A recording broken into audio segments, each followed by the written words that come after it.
Ketika murid sekolah dasar diberlakukan sistem belajar online atau daring, muncullah suatu masalah bagi guru dan siswa sekolah dasar di daerah terpencil.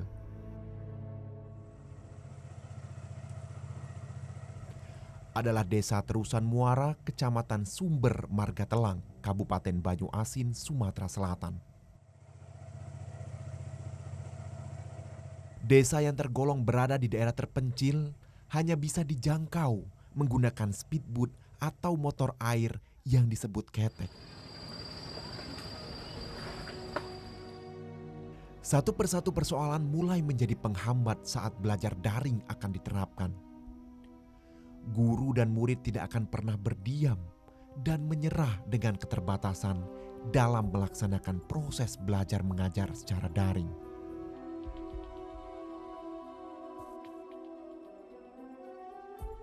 Keterbatasan jaringan internet sebagai modal awal belajar daring, ketersediaan smartphone, dan kuota internet yang harus dibeli ternyata menjadi dilema bagi guru dan orang tua murid.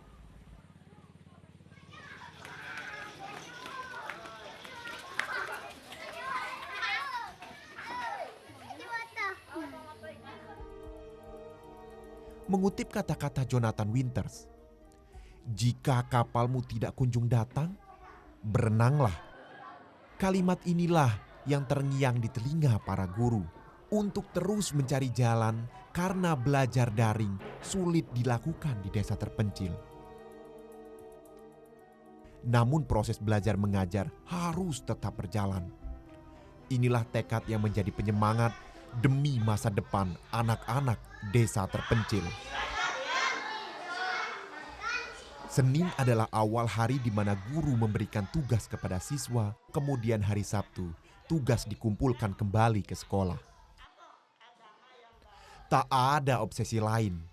Inilah pilihan bagi guru agar murid tetap dapat mengikuti pelajaran. Karena belajar daring bagi siswa di daerah terpencil yang penuh dengan keterbatasan adalah suatu keniscayaan.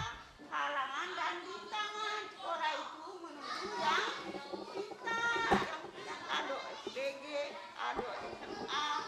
Jeda waktu 1 minggu bagi murid tidak berkomunikasi dengan guru memunculkan kegundahan bagi siswa untuk bertanya.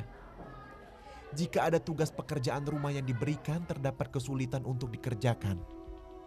Maklumlah, rata-rata tingkat pendidikan orang tua mereka dalam membantu mengajari urusan pekerjaan rumah anaknya terkendala dengan pengetahuan.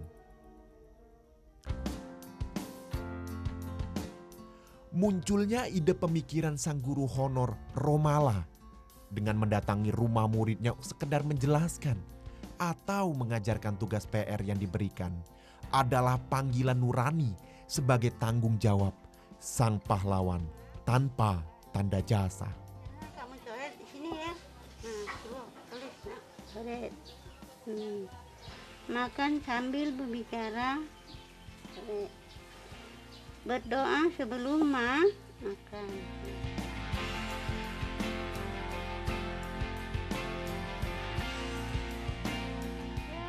Coba.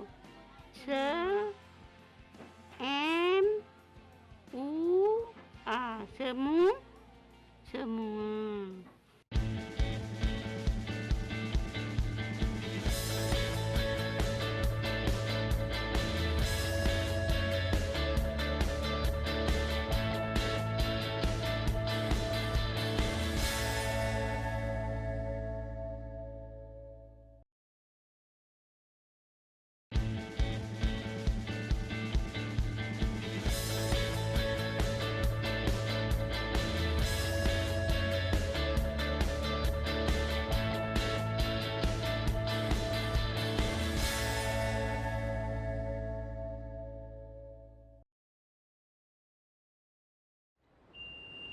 Allahu Akbar, Allahu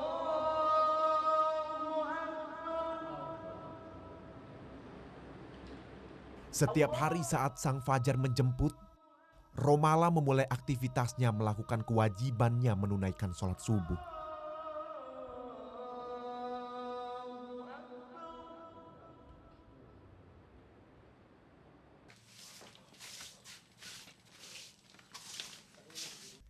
Aktivitas sebagai seorang ibu, kewajiban mengurus rumah tangga, seperti membersihkan rumah hingga menyiapkan sarapan adalah kegiatan rutin yang dilakukannya.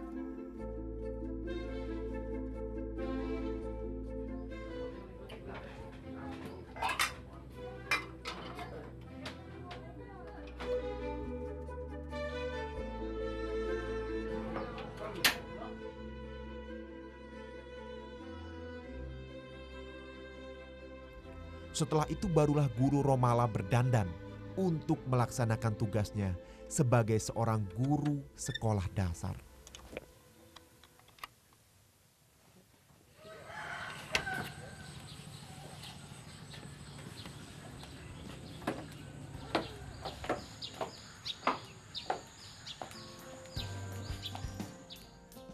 Pagi yang cerah diawali dengan semangat dan rasa tanggung jawabnya. Ia pergi mengajar ke sekolah. Meski harus mendayung perahu ke seberang untuk mengunjungi muridnya, karena sebagian tempat tinggal siswa dipisahkan oleh sungai.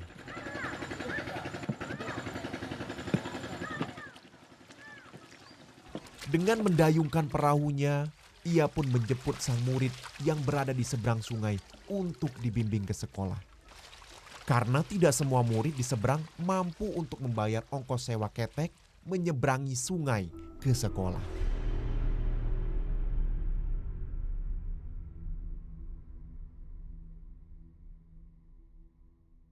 Romala hanyalah guru yang serba memiliki keterbatasan. Bermodalkan lulusan SMA, ia nekat menjadi guru di kampungnya yang telah diamanahkan oleh orang tuanya. Jangankan untuk menerapkan belajar daring, menggunakan smartphone sebagai sarana utama daring, Romala tidak mengerti untuk mengoperasionalkannya. Ini minggu depan kita kumpul tugas Bu ya. Anaknya diingati. Terima kasih Bu ya. Karena itulah ia nekat mendatangi muridnya ke rumah-rumah sekedar untuk mengajarkan tugas PR yang diberikan guru.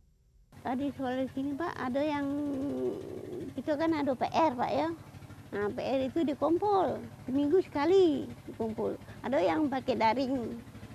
Cuma kata daring itu kalau di Sembe ini Pak, banyak tak kata sinyal. Sekarang bulan 12 tadi Pak, bulan 12 tadi kan sudah habis ini, Mister T1 Pak. Baru, nah sudah kabar yang COVID-19 ini. Jadi nutup lama sekali, nutup pulau. Katanya belajar daring baik katanya. Kadang beri soal Pak ya. Seminggu sekali kita kan kumpul PR-nya. Iya kadang tuh di rumah. 2 kali kita kan dulunya sekali Pak kan. COVID-19 ini dulu sekali. Nah waktu ini kita belajar daring. Kadang dipotong belajar. Dikirim. Saya ini Pak. Tahu nih dia anak murid di sini daerah ini, kami takut dia bodoh. Nah itu Pak yang kami rasa ke. Katanya nah aja lah kamu ngajar katanya. Apa salahnya kamu kaget dia angkat uang katanya. Ya Pak juga. Kami kan jalan benar Pak juga. Atau bapak kan bapak kami itu. Kami sarannya dulu waktu dia meninggal itu Pak. Kami kan jadinya mana katanya kamu itu apalah Pak kami kan nekat terus jadi guru supaya kamu lemak jadi kepintaran kayak itu katanya jadi adu kemauan katanya maksudnya adu kemauan kamu tuh ngajar itu katanya.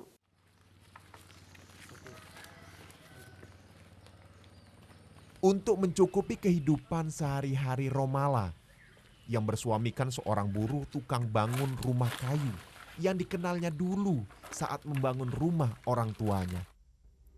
Dengan memiliki rumah panggung kayu seluas 6 meter kali 10 meter, keahlian sang suami sebagai tukang pembuat rumah kayu juga tidak mampu untuk membuat tempat tinggalnya nyaman.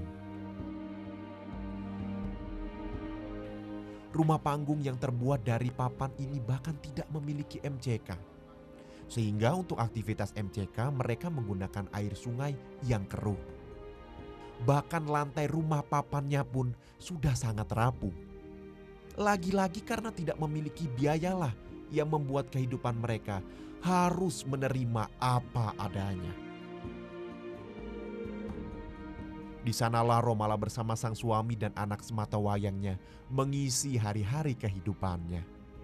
Menjadi tukang pembuat rumah kayu bukanlah hal yang sulit bagi suaminya, Jafar. Namun pemesan rumah kayu di desanya pada kondisi pandemi COVID sudah sangat jarang. Apalagi desa tempat tinggalnya tergolong desa miskin dan serba kekurangan.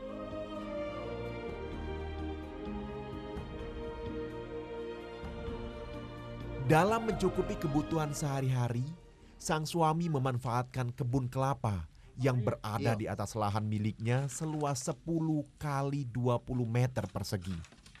Yang hasil kebunnya dipanen 3 bulan sekali dengan harga kelapa Rp500 per buah.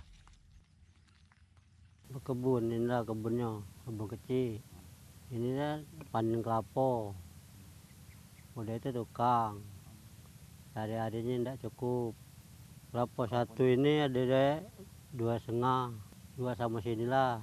Kadang oleh 500 kelapanya. 3 bulan sekali. Paling gaji 100 batang. Ya istri bantu ngajar. Bulan 1.000, tidak tentu. Peci kelapanya yang banyak ya banyak, peci kelapa dikit-dikit. Ada PK 8.000 itu 200.000, 7.500, 3 bulannya. Secara bergantian Romala mengajarkan mata pelajaran kepada muridnya bersama 7 guru lainnya. Yang 6 berstatus guru honor dan hanya kepala sekolah yang berstatus ASN. SD Negeri 12 tempat Romala mengajar memiliki 6 ruang kelas yang kondisinya kurang layak. Untuk 120 murid yang menggantungkan masa depan mereka belajar dengan serba keterbatasan. Sudah lama, memang dia sudah lama ngajar di sini. Sosoknya cak mana? Sosoknya kayaknya ngajar dia. Gimana ya? Wali murid. Iya, wali murid. Cak mana? Aktif, dia belajar aktif, ngajar ya. Orangnya baik, baik Pak orangnya. Setia kalau dengan anak muridnya. Dia setiap hari walaupun dia hujan masih datang sekolahan. Yang lainnya ya maklumilah jauh Pak. Kalau kami ini kan dekat di sinilah.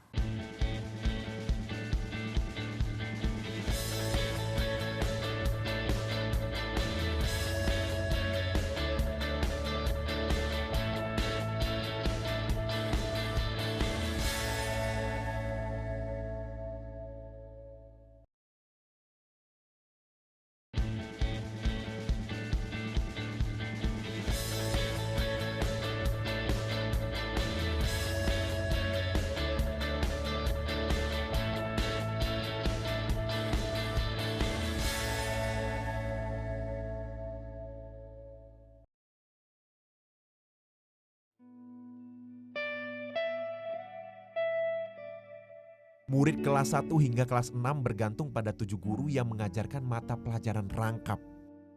Seorang guru bisa mengajar mata pelajaran matematika, IPS, agama, hingga olahraga.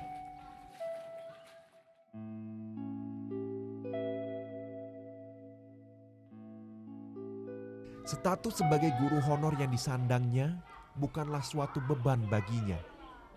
Karena untuk diangkat menjadi guru tetap sebagai ASN adalah suatu kemustahilan. Mengingat usianya sudah tidak muda lagi, sudah mendekati kepala 5. Dengan semangat tegar dan niat ikhlasnya, Romala terus melanjutkan cita-citanya untuk mencerdaskan anak-anak di desanya. Mulai ayo Sabtu kamu kumpul, cuma dek yang baru kumpul, yang kamu dek yang baru kumpul lagi, namanya tugas sekali seminggu. Jika melihat dari topografinya, Desa Karanganyar yang berada di sepanjang aliran sungai atau masyarakat menyebutnya Desa Parit, kehidupan masyarakatnya mengandalkan dari hasil petani sawah dan nelayan, serta sebagian kecil berdagang dan berkebun kelapa.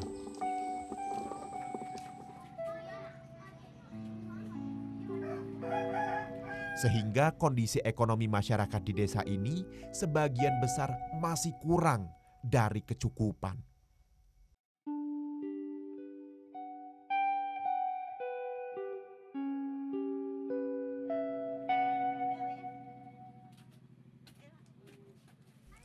Romala sebagai tulang punggung ekonomi keluarganya mengandalkan dari gaji honor yang diterimanya setiap bulan Rp500.000.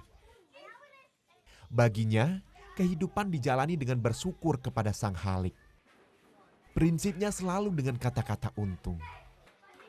Untung masih ada tempat berteduh. Untung masih ada penghasilan. Untung masih ada makan. Baginya, hidup harus berguna bagi orang lain. Dan tekadnya hanya satu, anak-anak di desanya harus sekolah. Sejak 20 tahun di sini, 25 tahun Pak di sini.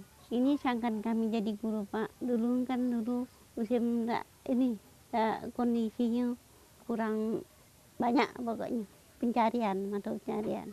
Jadi kami mencari gawean Pak ya. Lapor ke sama Pak Truna minta cari gawean, diterimanya kami. Nah selama pindah di SD yang baru ini, kepala sekolah baru ini, kami sudah masuk 3-4 tahun dah ngajar kelas 1. Dulunya kadang-kadang gurunya tuh tidak betah Pak ya. Nah kadang-kadang kita tuh ada yang kemana-mana itu masuk di kelas 6, kadang kelas 3, kadang kelas 4. Gurunya tak betah itu Pak, kadang-kadang tidak masuk dah guru. Kalau katik kan kita yang ganti Pak ya, sama-sama itu katanya itu, sama-sama nolong katanya itu. Cuma sekarang ini dia tak bisa lagi Pak, katanya. Juga kata aku kan, anak waktu kita ini kan malah sekolah lagi daripada tak sekolah. Kamu kan butuh di kelas 2 juga. Kami suruh sekolah, ada kelas sekolah. Cak mana lah Pak, cak itu. Kami kan nyuruh sekolah, didukung terus di sekolah.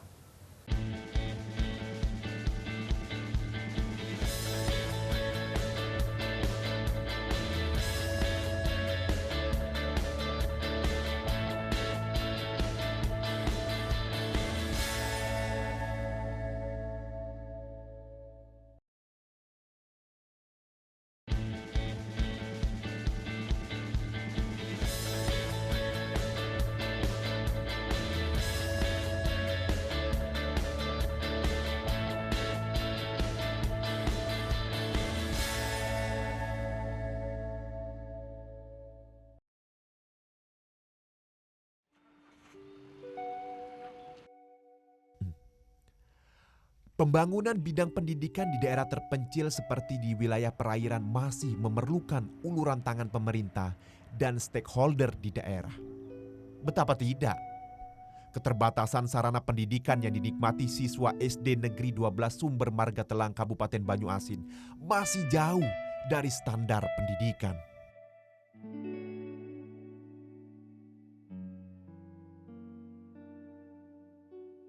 Keseriusan dan komitmen dari pemangku kepentingan untuk menyediakan sarana dan prasarana pendidikan pada era otonomi daerah sudah sepatutnya menjadi perhatian serius.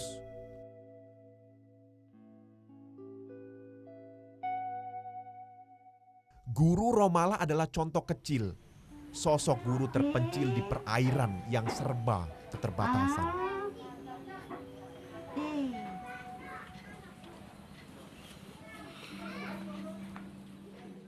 Guru sekolah di SD perairan terpencil masih mengajar secara klasikal, bahkan belum dapat melakukan inovasi pembelajaran dengan baik.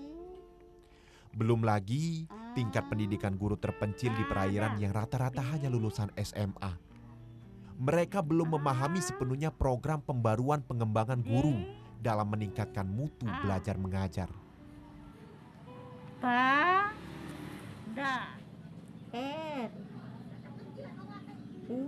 Para peneliti pendidikan sepakat bahwa keterpencilan suatu daerah akan menimbulkan hambatan dan kesukaran dalam penyelenggaraan sistem pendidikan. Maka wajar saja jika kualitas pendidikan di daerah terpencil masih jauh tertinggal dari sekolah di perkotaan yang memiliki fasilitas cukup.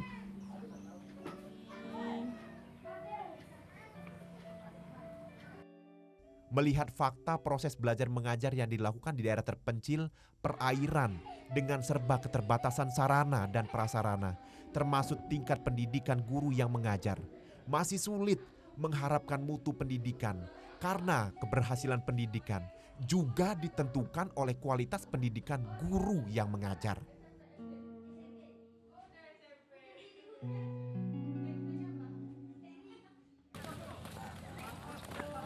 Meski keterbatasan sarana prasarana pendidikan di daerah perairan terpencil masih menjadi kendala dalam mewujudkan mutu pendidikan yang baik, namun jika pemerintah daerah memiliki komitmen dan keseriusan dalam mengelola pendidikan, paling tidak masih ada asa bagi siswa SD untuk mewujudkan cita-cita mereka.